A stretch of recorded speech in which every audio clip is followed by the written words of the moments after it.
రాయలసీమ కరువుకు కాస్త తాగు సాగునీటి అవసరాలు తీరుస్తున్న హంద్రినీవా.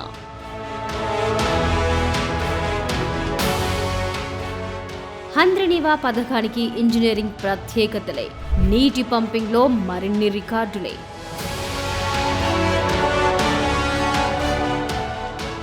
పద్నాలుగేళ్లలో 398.65 టీఎంసీల నీరు పంపించేసిన హంద్రినీవా లిఫ్ట్.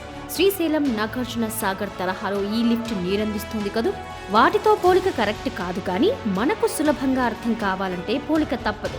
శ్రీశైలం స్థూల నిల్వ 293 టీఎంసీలు, అదే సాగర్లో అయితే 312 టీఎంసీలు. వాటి పరిమాణంతో పోలిస్తే 14 సంవత్సరాల్లో అంతకన్నా ఎక్కువ నీటిని హంద్రినీవా పంపు చేసింది.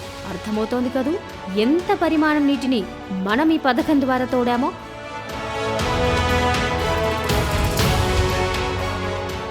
హంద్రినీవా నీటి పంపింగ్లో ఈ ఏడాదికి మెగా సాధించిన మరో రికార్డు ఇదే. ఈ ఏడాది మార్చి 23 నాటికి పంపింగ్ నిలిపివేశారు.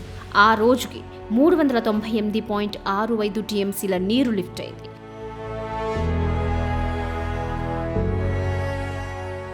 హంద్రినీవా 2012 సెప్టెంబర్ 16న పంపింగ్ ప్రారంభించారు.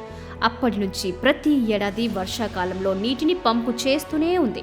ఈ సీజన్లో 2026 మార్చి 23 వరకు 250 రోజులు పంపింగ్ చేశారు. ఆ కాలంలో 53.747 టీఎంసీలు పంపింగ్ చేయటం గత సంవత్సరంతో పోలిస్తే ఓ రికార్డ్.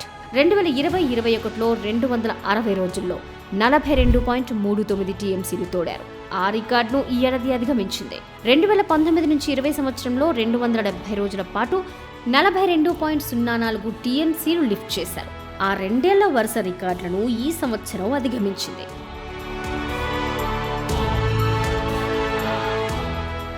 రెండు 2012-13లో మెగా మల్యాల వద్ద పంపింగ్ ప్రారంభించారు. ముచ్చుమర్రి 2016-17లో తోడైంది. తద్వారా కూడా నీటిని తోడే సామర్థ్య పరిమాణం పెరిగింది.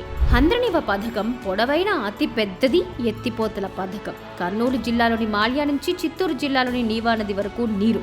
2007లో పనులు ప్రారంభమై 2025లో మొత్తం పూర్తి.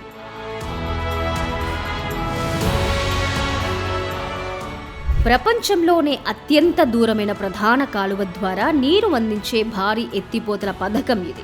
ఈ పథకంలో మరే సాగునీటి పథకానికి లేనన్ని పంపింగ్ మెషిన్లున్నాయి. హైడ్రో మెకానికల్ ఇంజనీరింగ్ నిర్మాణాల్లో అద్భుతం. ఈ పథకంలో 2 దశల్లో మొత్తం 43 పంప్ హౌస్లు నిర్మించి వాటిలో 269 మెషిన్లు ఏర్పాటు.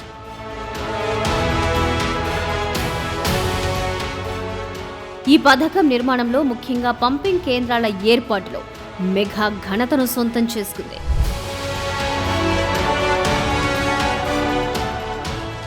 ఎంఈఐఎల్ చేపట్టిన ఎలక్ట్రోమెకానికల్ పనులే ఈ ప్రాజెక్టులో చాలా కీలకమైనవి.